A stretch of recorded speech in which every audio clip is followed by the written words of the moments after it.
This is Season 6 of the Team Roping Journals podcast, The Score. With over 2 million downloads, this is where team ropers talk. Today's episode is brought to you by our longtime partners at Fastback Ropes. Fastback Ropes was created in 1995 with a single mission in mind: to build the best rope on the market. That will always be Fastback's #1 goal.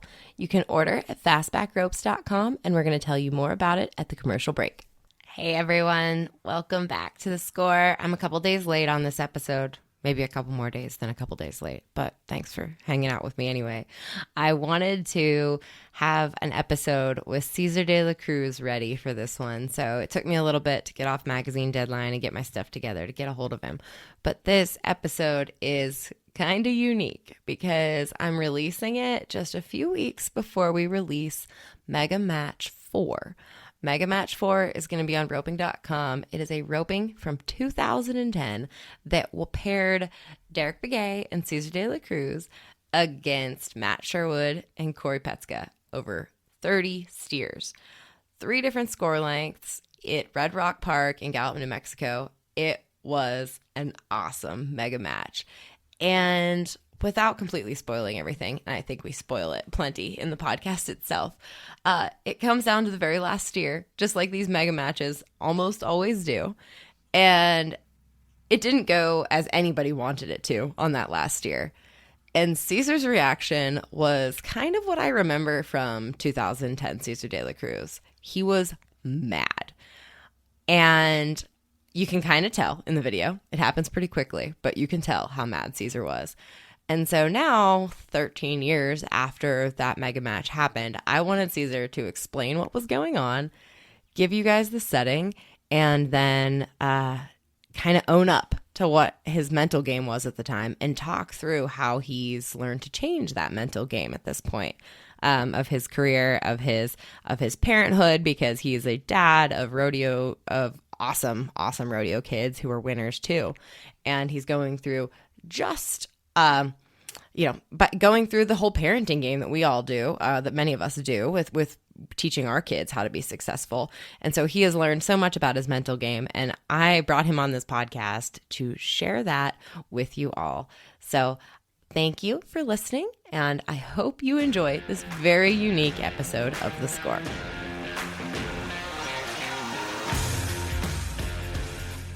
Cesar, we have done a lot of podcasting together lately.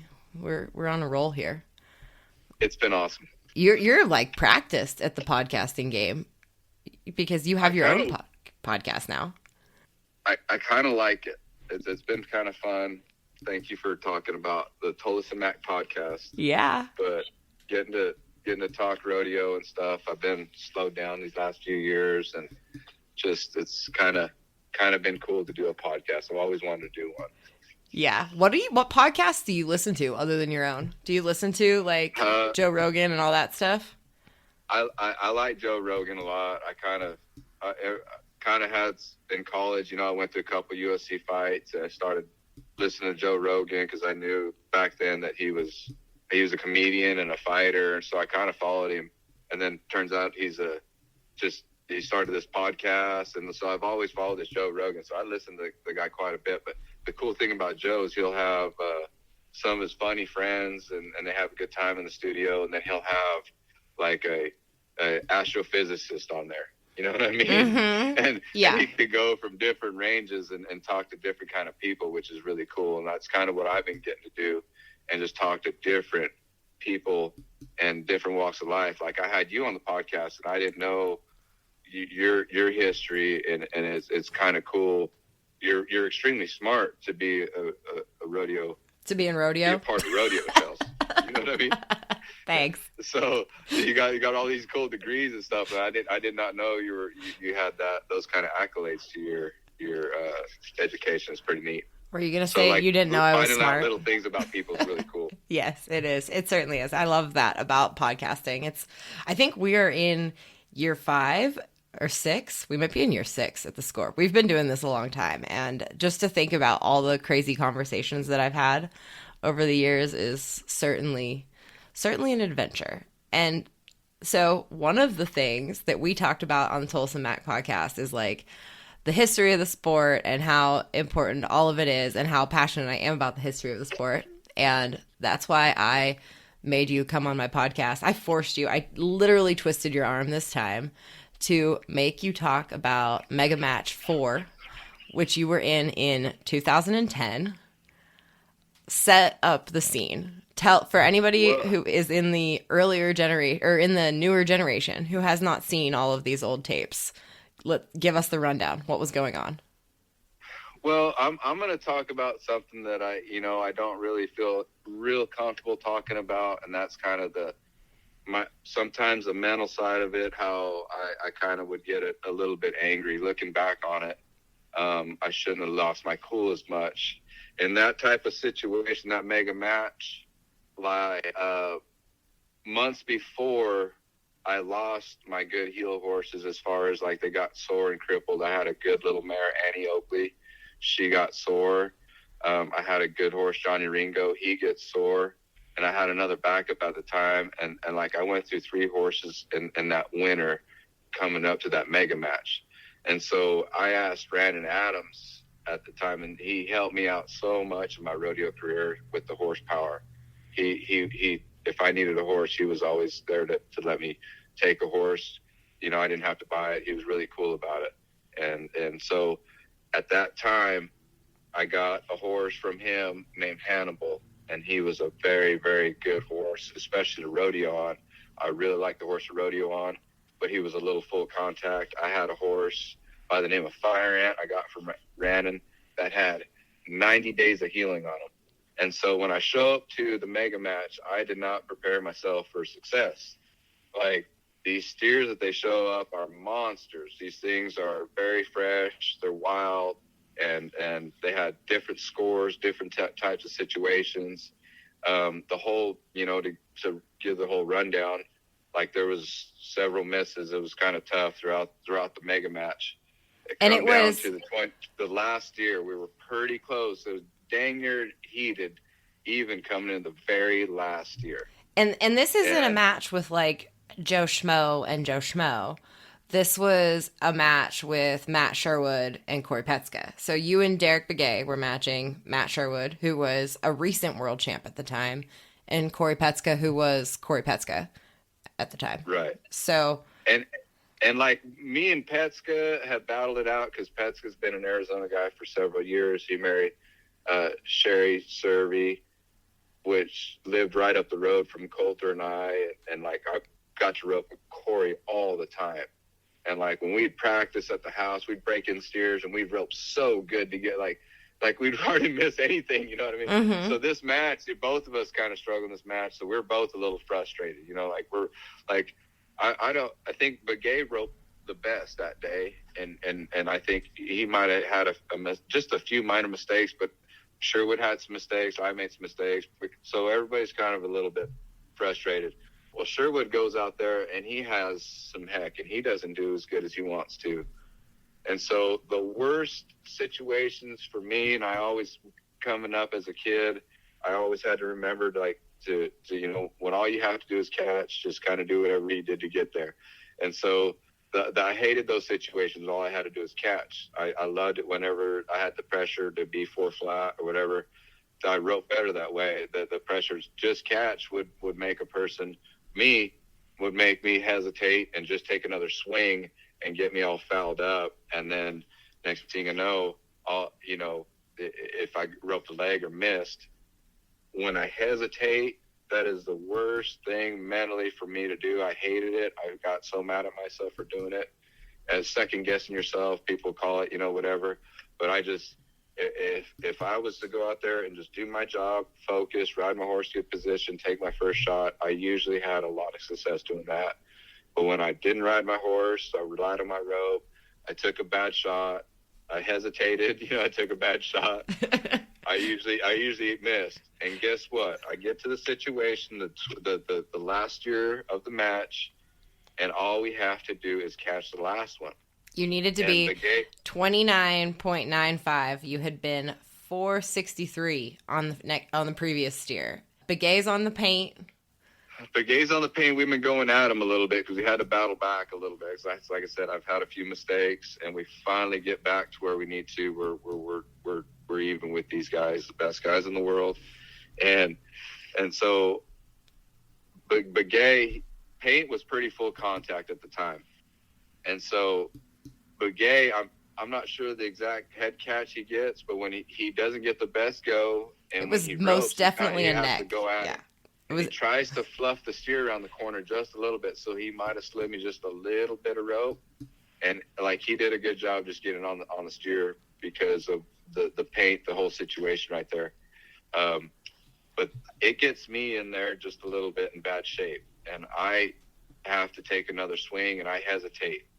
And in my mind, all I have to do is catch, okay? And so whenever I don't ride good position, I do miss. It's like, oh my gosh, like, what are you doing?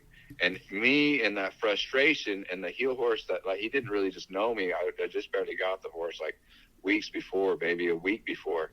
And so I pull my heel rope up, and he thinks for sure he's in trouble. So he's not really wanting just to really just cow down and just give me a really easy shot. So I fire it down there again. And guess what? I don't catch again. And I'm thinking, oh my gosh, all you have to do is catch. And my inner voice is like, come, like, you don't want to really know the language going on in my inner voice right now. It's like, come on, dude. All you have to do is catch the steer. Catch the steer. So when I jerk my rope up the third time, I catch the rope and I throw it down there, and I get a leg. And like, I know I probably wouldn't have been just plumb happy with it, but if I would have cut it down there to the first loop and caught her leg and it would have been over, that would have been okay. But I cut it so close that we just barely won, just barely. And I'm like, how do you have 29 seconds? You got the fastest header in the world. How do you miss twice and just barely win? Luckily, they give us 3 loops. Yep. Or however many loops you needed that year. Yep. But like, I don't think Sherwood was very happy with his performance, and I know for a fact that that I wasn't happy with my performance. I almost think we need to give the trophy to Begay and Petska because them guys roped the best that day. So that's what I told him. I was so frustrated, like, and that's kind of one thing that I look back at my career, and I didn't need to get as mad at myself or get as frustrated myself because, it's just not good for the mind. I didn't understand, like, later on, even now, I listen to read mental books, and I'm listening to all kinds of stuff on the mind now that I never did before. And it turns out when you tell yourself you suck for so long, after a while, you start believing it, or you start telling telling yourself you suck. You keep telling yourself, well, like, eventually you're gonna suck. You gotta be more positive about it. And like right there, I was so upset. And that's what I told Petska when I rode by him. I says, you go up there because you healed best today, you win. And so I unstitched my horse, and we were up at Clovis, New Mexico. Mm-hmm. Clovis, New Mexico. The next day, we're out at a circuit rodeo. So I load up and I drive out of there, and I left. Driving the whole way, just being frustrated. Like, I got there, I took care of my horses, put everything up, found a plug-in, and still I was sitting there just huffing, puffing, mad about the whole situation. And I don't know if you kind of zoom in on the video, one of my good buddies, Begay, and he always had a real positive attitude. It was hard to get that guy down. It really was. Like he had a really good attitude about life, and he goes about life pretty good. And so when I rope the leg, you'll probably see a little frustrated look on my face, and you'll zoom in on Begay's face, and he is laughing.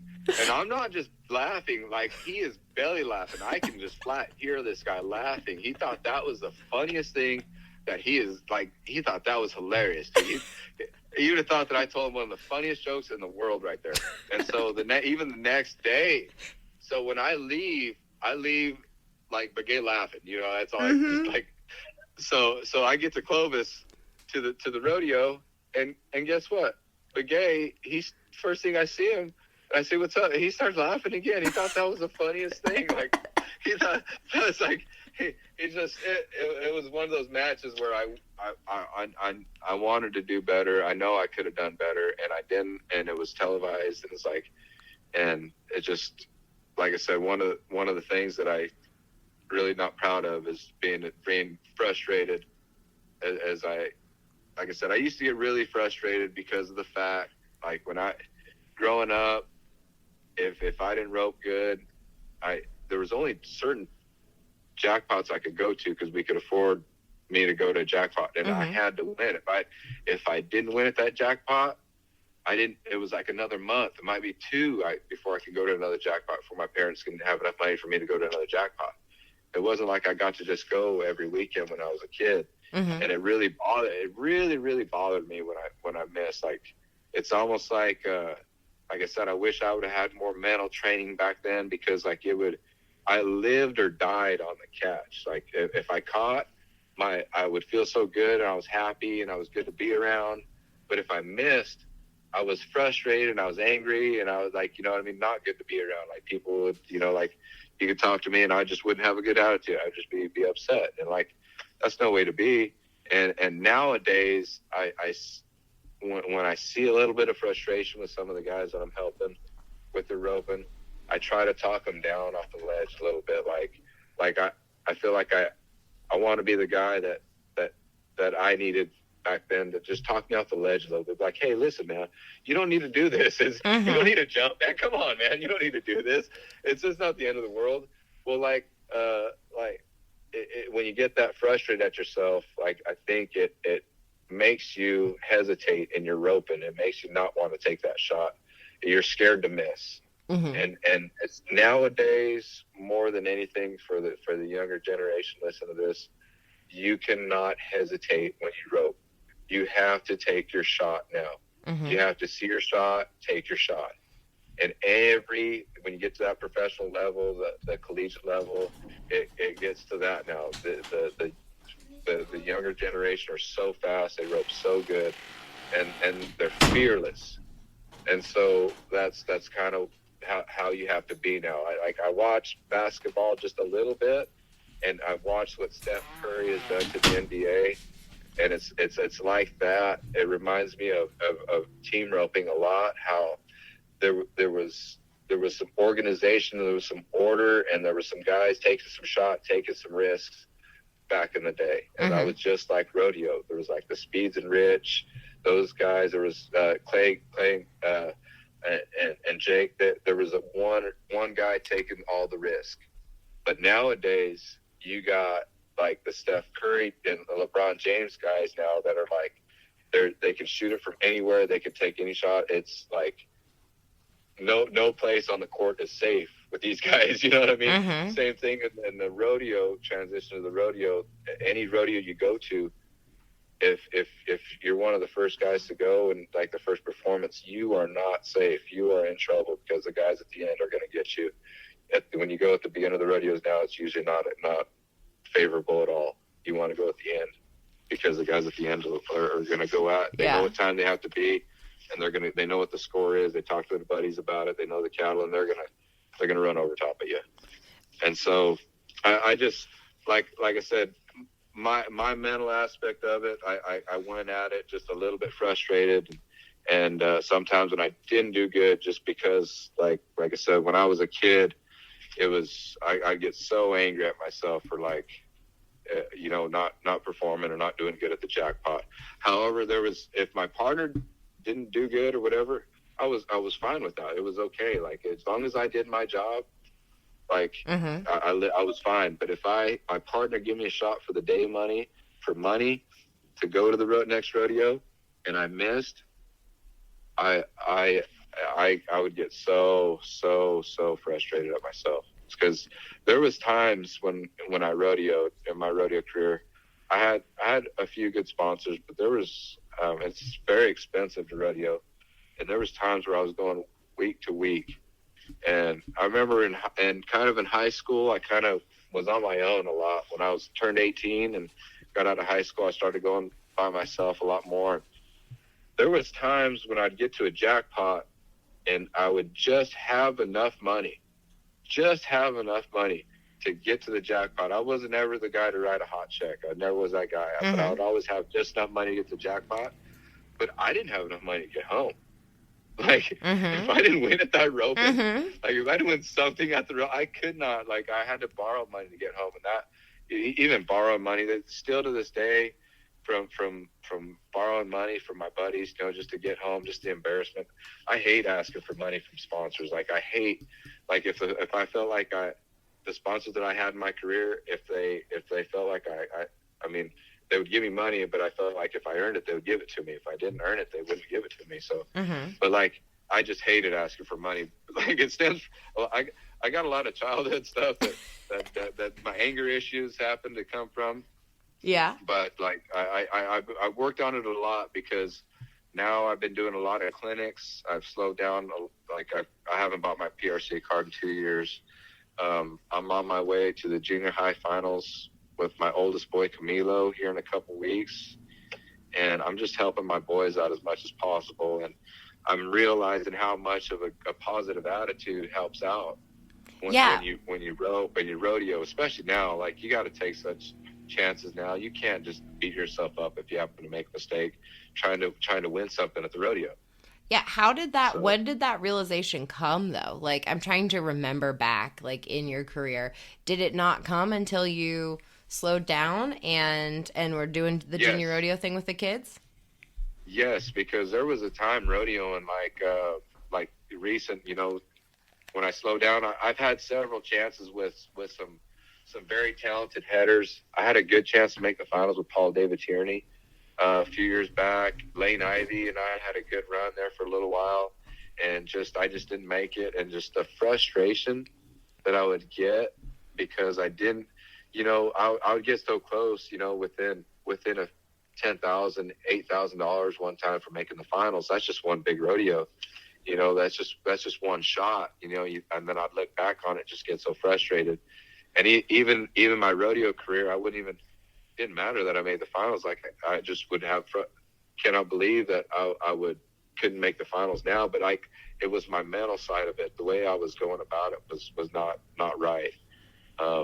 Like I said, you cannot tell yourself you suck when you rope, and if you make a mistake nowadays, like, you just can't, because you have to take so many chances. Even jackpot, you have to figure out what you did wrong. You can be frustrated, and if you're frustrated, you need to get to the practice pin and get it all out, and just work out the frustration. Work out. You know, if you didn't score very good, or if you didn't put the bottom strand on the ground for a healer, like, you put the bottom strand on every single steer that day, and make sure it's on the ground. Or you go rope the dummy, or do something to get the frustration out. Do not mentally tell yourself you suck, because that's not good. That's not good for your roping, or even just life. It's not good for you to, you know. I think it was one of the old quotes. I think it was Bruce Lee that talks about not talking down on yourself, because the inner warrior hears that, and it knocks his confidence down. Especially when you're going to battle with these guys, and you're going against Caleb Driggers and Junior Nogueiras. Those guys practice hard. They work hard. This is a business for them. They take it very, very, very serious. And that's not the only team that does it like that. And so if you're going to go battle with those guys, you better be mind, body, and soul in the right frame of mind, or else you're going to struggle. And like, to be honest with you, I think I was very talented, and I had good horses, and I had unbelievable partners in my career. That's why I was able to make the finals as many times I did. Because if I was roping good, like I said, if I was roping good, I felt good. But if I was roping bad, like, I was very negative and kind of, like I said, hard to be around. I'm very thankful for my beautiful wife, Rena, for living with me all these years, right? And like trying to keep me level-headed and stuff, because it's like she made me realize that there's more to life. Especially, we got these boys, and now, like, they're growing into men. My oldest boy, he wears the same size pants as I do. Like, he's taller than me now. Like, he's turned into a man, and so I gotta make sure that he has a good role model to look up to. You know, that's my goal now. Like, I was after a gold buckle all these years, but I had 3 of them at the house. I had 4 of them. I had my wife and my 3 boys. I had everything I needed at the house, and just being so negative on myself, like making myself like live or die by if I caught or missed at the rodeo. Not really no way to live.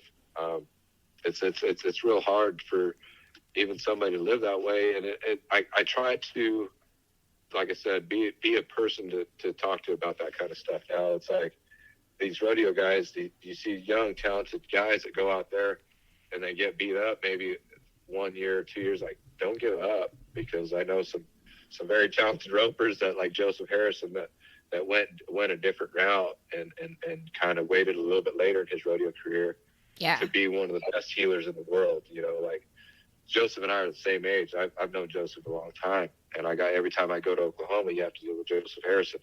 And so to see that guy, how he went about it, I tell younger guys, set your life up a little bit, get your game set up, even if you got to train horses and do your deal for a little while, and then get it set up where you can go leave and go travel and make a little money. And Joseph has good sponsors now. He's got a way to go and travel, and he's got a great attitude about healing in life too. So like I said, that I'm noticing a trend of that with healers that are world class, world champion healers, like the Wesley Thorpe. That guy's got a really good head on his shoulders. He's a real mellow type of guy. You know, like you talk to Paul Lee, he's a pretty happy-go-lucky type guys. You know, Junior Nogueira is an intense kind of roper, and he's an intense. But you get him, you know, go fishing or something, or get him away from the arena. He's kind of a happy-go-lucky type of guy. He's as goofy as they come. Yep.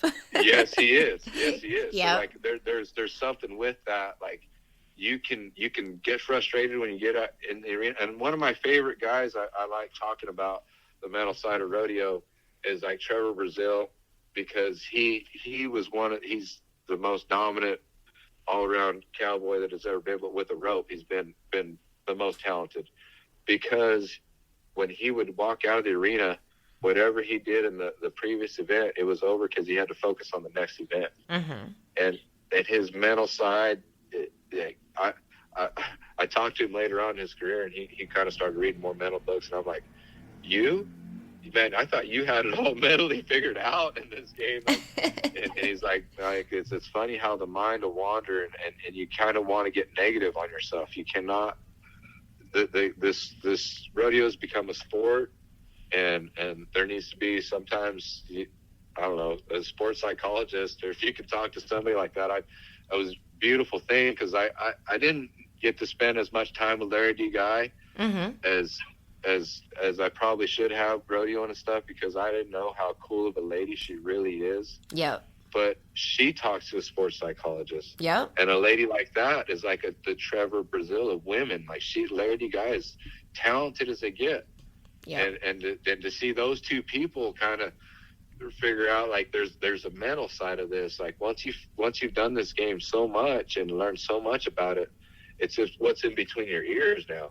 And like even the young guys are very knowledgeable about it. I get along with Peyton Bray really well, and this Peyton Bray is very knowledgeable about the game at a very young age, and like his mental side. That's another kid that like he's just a happy-go-lucky kid. He's happy to be out there rodeoing. You know, if he misses, he's going to be frustrated. He's going to get to work on it, and then he's going to be ready to rope the next day if he needs to go to rodeo the next day. That's kind of how you got to be now. You can't get like I said. There was time, like I said, when I messed up at the mega match right there, I was so angry and so frustrated. I won the mega match. Me and Begay won it. I was 29 flat or whatever. Like I won it by a tenth of a second or whatever. You were 28.85. You won it by 9/100ths of a second. Guess what? Winning is winning. I still won.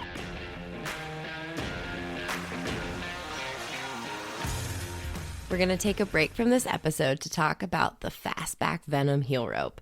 It is an all nylon rope with core construction. It's bright green for high visibility. It's got a small diameter, it's snappy, and it's got great body. It comes in a soft, medium, and hard medium. And of course, it's 35 foot, and all ropes ordered through fastbackropes.com are made to order. So if you need to call talk to them, see about when they're going to be ready, because they want to make them just right for the weather conditions. They want to make them just right for where you are going to rope and the conditions in which you are going to be competing under. So check them out at fastbackropes.com. Okay, we mentioned it many times, but today's episode is about the Mega Match 4 to be specific. But right now on roping.com, you can already watch Mega Match 1, Mega Match 2. Mega Match 1 is between Jake Barnes and Clay Cooper and Bobby Hurley and Alan Bach. It is a marathon of 30 steers, just like the Mega Match that we're talking about today. You can watch that anytime. You can stream it on any device. You can put it on your smart TV. You can watch it going down the road, assuming you're not the one driving. We've got a lot of great stuff on roping.com. Mega Match 2 is between Matt Tyler and Cory Kuntz and Steve Priscilla and Steve Northcott. You've got to see not just the roping, you've got to see the slow-mo, the explainers that the guys do throughout their runs, as well as the really cool fashion that these guys are rocking during the Mega Match 2.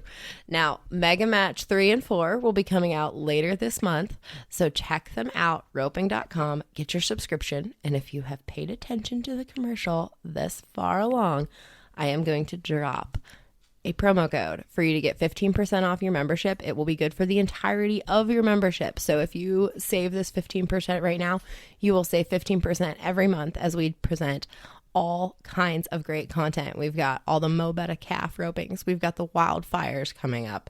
We're very excited about you guys all watching all of this amazing old footage. It's going to be like watching professional sports with your dad. If you've got kids that you want to watch roping.com with, these kids are going to see your legends, the people who were your heroes growing up. So check it out, roping.com, and the promo code to save 15% is SCORE15. Just put it in at checkout and you will save a lot of money. Thanks, guys.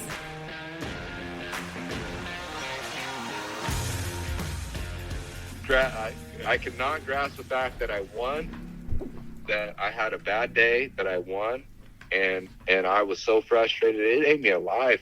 It still eats me alive that I couldn't catch the last deer in the Mega Match.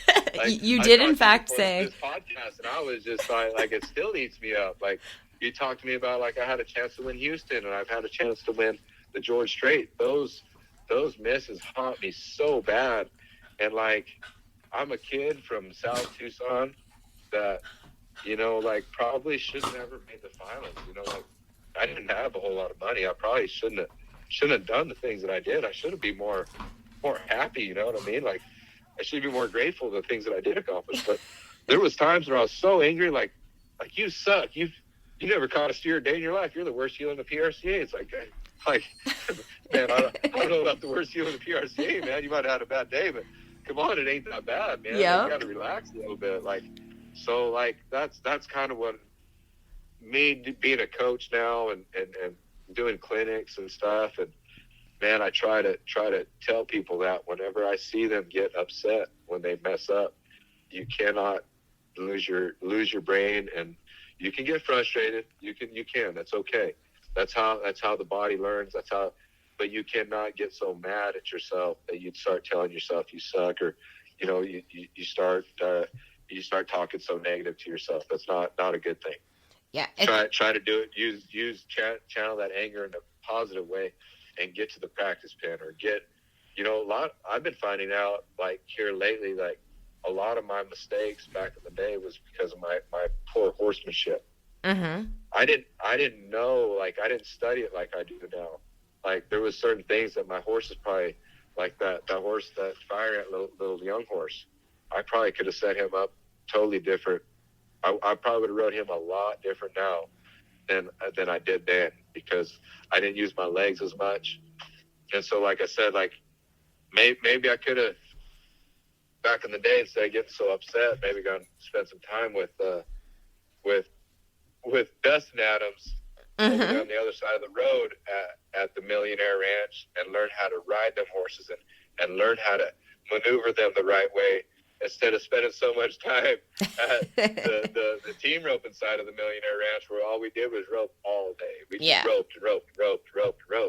And, like, now, the more, like, even to this day, like, these last couple of years especially, I might not even pick up my rope off my saddle. I might ride 6 or 7, 8 horses that day, and I'm loping circles and I'm pulling on them, and I'm going to make them feel the right way. I want them to feel a certain way when I rope on them, or else the horse is going to get very confused of what I'm asking to do when we're starting to speed it up and go fast. And like I said, I'm now understanding that there's a pretty good chance that I might have found another horse and not have took a horse that has had 90 days of healing on and put him in a situation like that. That was probably not a good idea.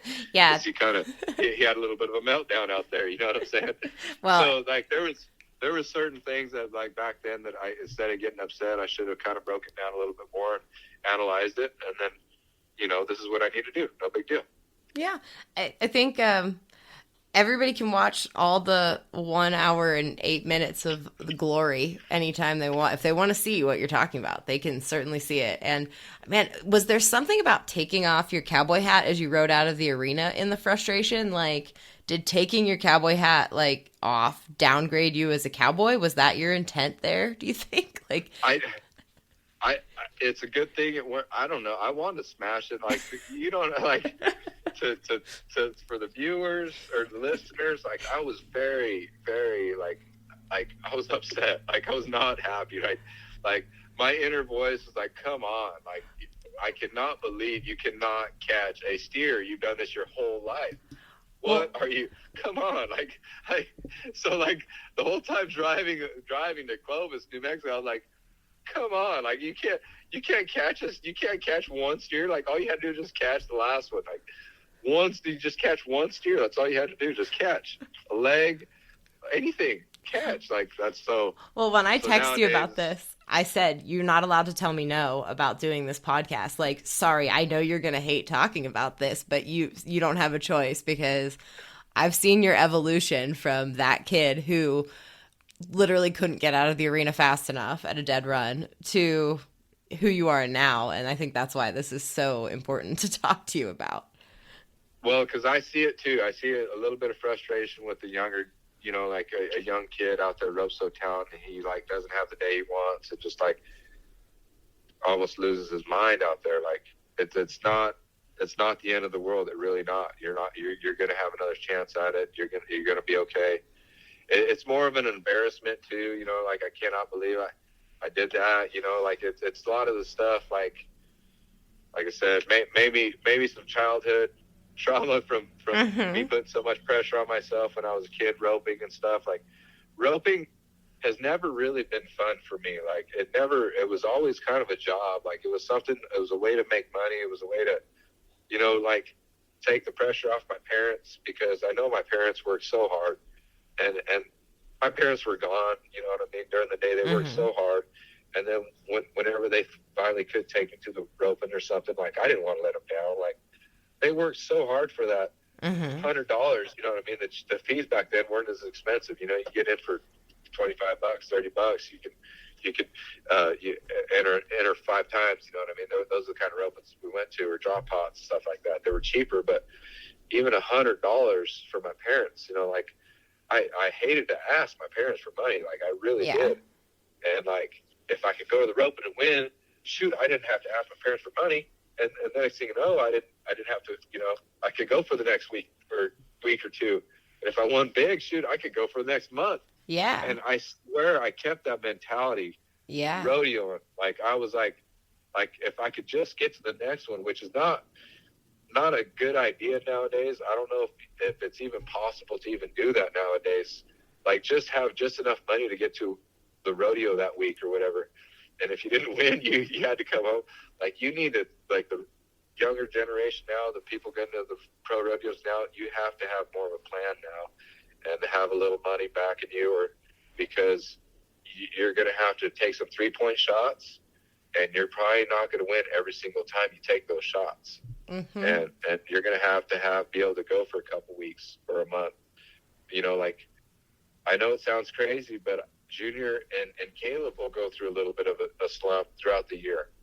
They might struggle maybe for a week or a couple rodeos, but then they're back on track. You know, like, they know that they have enough money to back them, that if they have a bad week, they can still go. And you know, they are on a mission right now to win more gold buckles. They're not satisfied with just two. Them guys, they're on a mission. So you're going to go against guys like that. You need to be in a good mind frame. You cannot tell yourself ever that you suck, because those guys are the best team in the world right now, and they don't think they suck. I'm not sure. I haven't looked at it as much, but I don't know who's winning the world right now. But I just like that team, the way they go about roping and rodeo. Sure, they're pretty hard. They're one of my picks. They're one of my favorites. Pretty Along hard with Derrick Begay and Coulter Todd, of course. My two favorite headers of all time. Like, those guys are. I hope they could do some good, because I'll tell you a little story which is really cool. The reason I got to the level I did was because Coulter. Yes. When I was in high school and I would go spend time with this guy and help him cowboy, and every day we'd get to go rope. His parents would always let us go rope every day.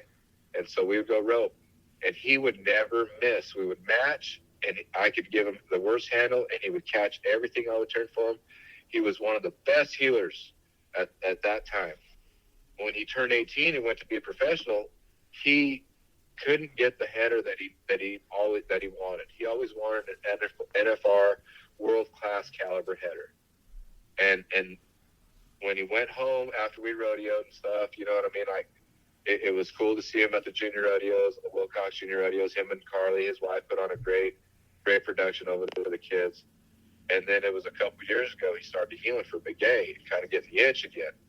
And I told him, you have always waited for this opportunity. You've been dreaming of this opportunity ever since you were a little bitty kid, to get the chance to rope with a world-class header and have a nice heel horse and get to go heel at the best rodeos in the world. And the look on his face nowadays, I'm just happy for Coulter and Begay. They're good friends of mine, and it's just awesome. You never know about this rodeos. The only time I ever have written a story about somebody who was never going to rodeo again was about Coulter Todd. And I thought for sure that I was safe in not being made a liar. And sure enough, that bug, it bites you. It'll just bite you and you'll get back out there. But Coulter, I had texted him after they won the Turquoise Circuit Finals. They won the average, I think, at the Turquoise Circuit Finals, and sent him one of his pictures and said, hey, like, I want to do an instructional article about this picture. And he said, I'm sorry, ma'am, I'm not good enough of a healer to talk instruction on. And it's like, now I'm like, okay, Coulter, like, if you're in the top 15 in the world now, can you instruct people on the healing game? Because I think you're okay at it. That guy's got so much natural ability when it comes to, like, just roping, period. Him and Begay, they're just cowboys. They're such good ropers.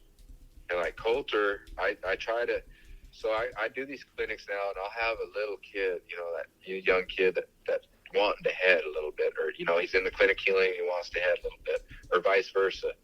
I let him go back and forth, because the guys that I grew up around, like I said, Coulter and Begay and Rogers, all these guys, they head and heal good.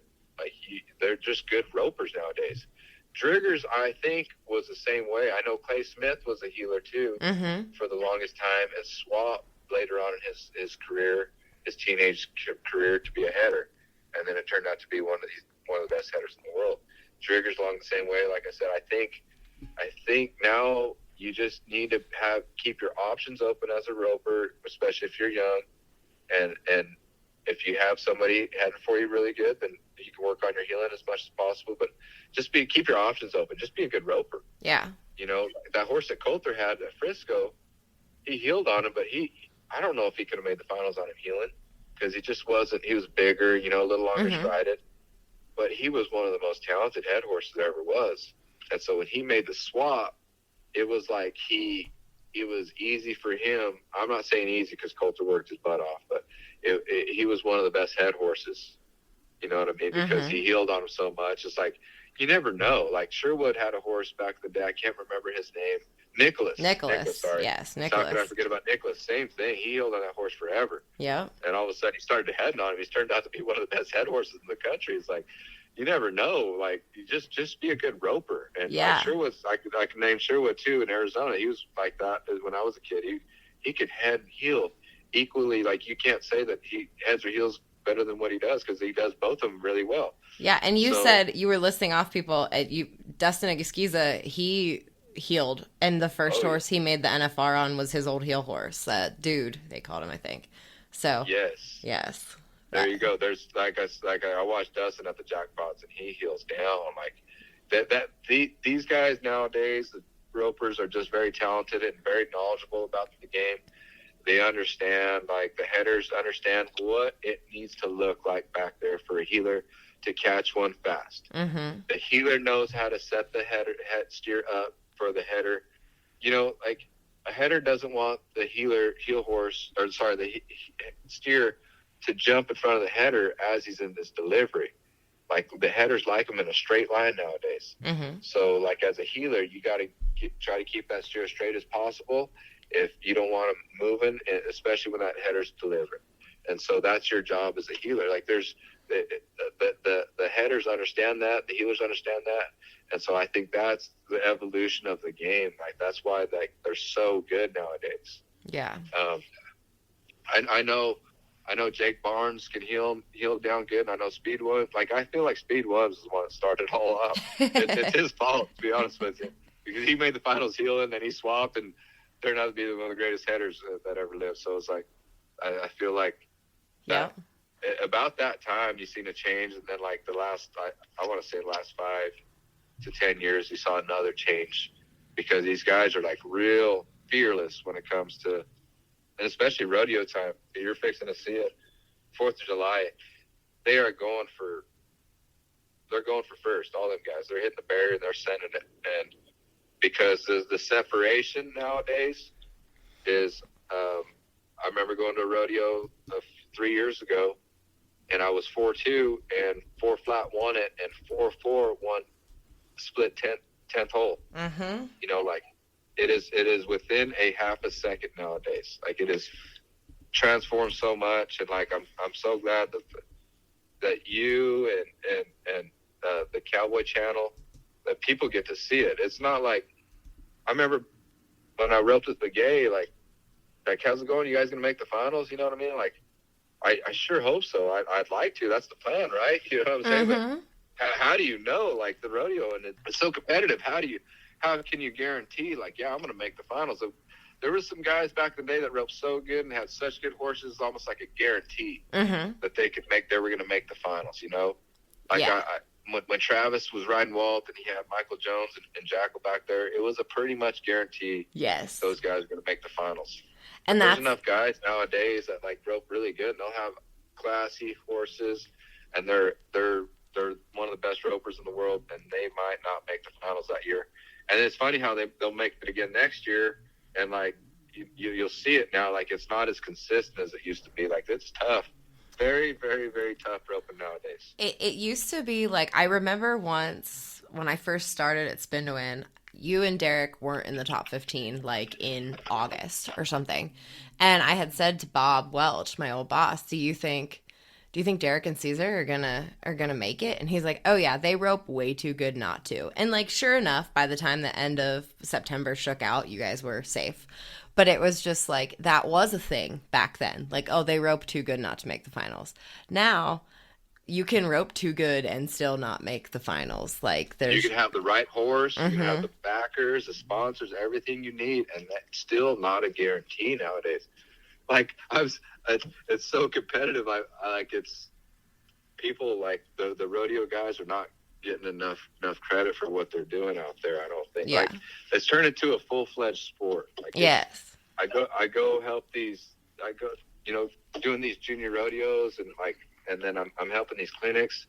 These kids are going to be so good in the next 5 years. It's going to get like they're so good. I love it. It's unbelievable. Yes. Like the horsepower. They're knowledgeable. I tell them, hey, get on these magazines. Or like there's so much information now on how to ride a horse, what to do with your loop, how to place it. You know, that you can be so knowledgeable by the time you're 18 years old and want to go rodeo now. Yeah, you can learn so much off of TikTok, truly, on how to rope. Had to pay their dues back in the day, but like Cody Snow has been doing so good with his and like I want to say it's a guarantee for that guy, but no, there's no guarantee, because that guy really, really ropes good, and like he's got the right horses and stuff. But like it's tough, and I'm like I said, I'm curious to see what the next 5 years brings to these rodeo guys. I'm hoping to see the money go up a little bit. Yes. Yeah. Because I live in Arizona, the mecca of team roping over here, and they sell horses at the Rancho Rio sale and the Hirschberger sales and stuff like that. Team roping horses for lots and lots of money, and these people are going to take them horses and they're going to take them to either rodeo on them, or they're going to go take them to the World Series ropings all around there. And they got, like, it's serious. Like, when it starts in November and it doesn't end till about, 1st of May over here, but it's pretty wild where the roping's going to. It is. There's a lot of different ways to make money in team roping right now, but there's a lot of ways to lose money still in team roping, though. Like, you can definitely still do it very wrong. But you have to try to be as knowledgeable, and I tell the young guys and young gals to try to be as knowledgeable as you can and try to be a student of the game. Yep, like, absolutely. Study it. Like, if you're wanting to be a world-class breakaway roper, if you're a woman, like, you want to be a world-class roper as a man, like, you got to kind of study the greats. And the cool thing about these podcasts and stuff, like, you can learn some stuff from them that you probably wouldn't learn in the magazines or certain things like that. Like, people open up on the podcast. I know I do, doing them the last. Oh yeah. I've been kind of thankful for the Tolis and Mac podcast, because I've been able to kind of almost like therapy a little bit. Like, I could talk a little bit more, because I was real, like, rodeoing with Begay and Coulter, we just didn't talk a whole lot about roping. Like, we just went and did it. And even Tom Richards, he's a pretty mellow type, quiet type guy about his roping, and he's just going to show you what he's going to do. Right. And so so now, just explaining more and doing the clinics and stuff, I've been opening up about stuff and what not to do. Like, I was a little bit hesitant on talking about what not to do and rodeo and roping and stuff. And mentally, I made a lot of mistakes in my rodeo career with just not letting it go. Just keeping all the bad stuff in too much. And that is why I wanted you to be on my special guest today to talk about that, because I didn't know that happened. I hadn't seen the mega match, so I didn't know that. But if I were to guess how you reacted in a scenario like that, that would have been my guess of 2010 Cesar's reaction. So thank you for being so willing. Well, I twisted your arm, but thank you for being a little bit willing and then very, very open once we got started about it. On a light note, now that if people listen to this podcast and then watch the mega match, it's gonna be funny to the people. Yes. When I missed, and the whole story about, like, I was just, like, so frustrated, like, new horses, and, like, I just didn't set myself up for success at all, and then losing my cool, and then Begay laughing, like, little like. He laughed for, like, weeks after that. He thought that was the funniest thing. Like, I don't think Begay ever got that mad at himself ever for making a mistake. No, like, no. He was always like, shucks, like, dang it, I'll do better next time. Like, he was so to see me get so frustrated like that, it was just funny to him. Yeah, if anybody's been listening, like, closely to this podcast, and my editor, Craig, who's wonderful, doesn't take it out, you can hear me clicking, and I'm clicking the back 10 seconds button over and over again to just, like, replay this. And he tried to float it, doesn't work, Derrick's. That is not going to work on that steer, that situation at all. Nope. It would have worked maybe on a nice little slow playpen steer, but not on a dead fresh one. Nope. Those steers were fresh. They were tough. Derrick's still laughing. He's coiling up his rope again. You getting him, setting him up for you again. You throw your head back as you rope a right leg, and out of the arena you go. So I want to say during the interview with him and Reed, I think there was a little bit of a smirk and Derrick's smile. Right there. Like, it's like we won, dude. Like, it's like we won, but but dude, like, did you see what I had to do to, like, the mistakes I made to win? Like, it was just awful. And like growing up and stuff and practicing, like, you can't miss. Don't miss. No. Don't miss. Like, and then when I missed the first time, come on, man. And then like when I pulled that loop up the second time, like it was like my horse, Hannibal, bless his heart, like he thought he was in trouble. Yep, he did. And he made it really hard the second loop. And he was to the point, too, I found out on that horse, less is better. That's why he worked better at the rodeos. It was just one steer, you know. Mm-hmm. He always felt good, but you start putting more cattle in there, about 5 or 6, he starts to get running a little faster, stopping a little harder. And for those people watching the videos, that horse was ferocious to the saddle horn. I think I went through, back then I can't remember what ropes I was using back then, but I went through about 5 or 6 heel ropes out of the 30 steers. And I think you can see, they like, were brand new ropes, too, and I went through every single one of them. The coils were just, like, that horse was so violent to the horn. He was not, like I said, I didn't set myself up for success. I probably should not have took either one of those horses to that mega match. I should have done like Clay Cooper did and got on one of them. On a head horse? On a head horse. Come around there and let you catch 30 in a row. And I'm just watching the interview where Reed says, like, the winners, and it's not the winners, it's just Derrick, because you were already long gone by this point. But, like, What about the smile on his face? Oh, he's smiling, and baby JP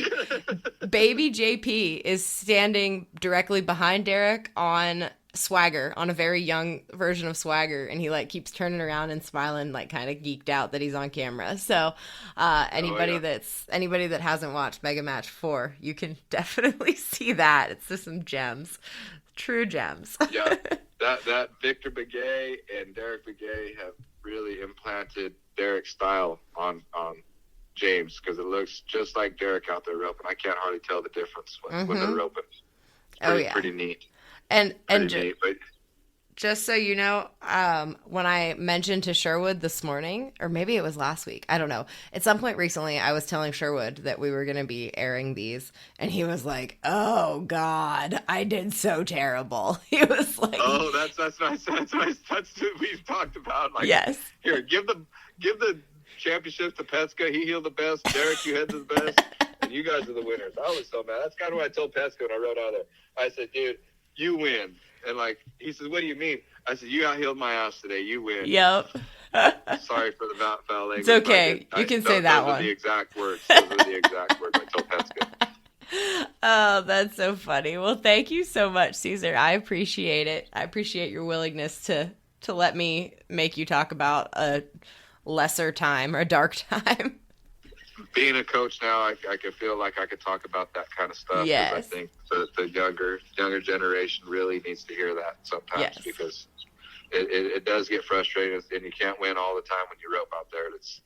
It's not set up for you to win every single time, but you can be a high percentage winner if you mentally and do the right things and practice the right way nowadays. Absolutely. Well, thank you, sir. You have a wonderful night with the kiddos. I will talk to you soon. Okay, thank you, Chelsea. Appreciate it. Thanks, Cesar. Bye. Thank you all for listening to today's episode of The Score. Again, it is brought to you by Fastback Ropes and the Fastback Ropes core construction rope, the Venom. You can find it in a head rope and a heel rope, fastbackropes.com.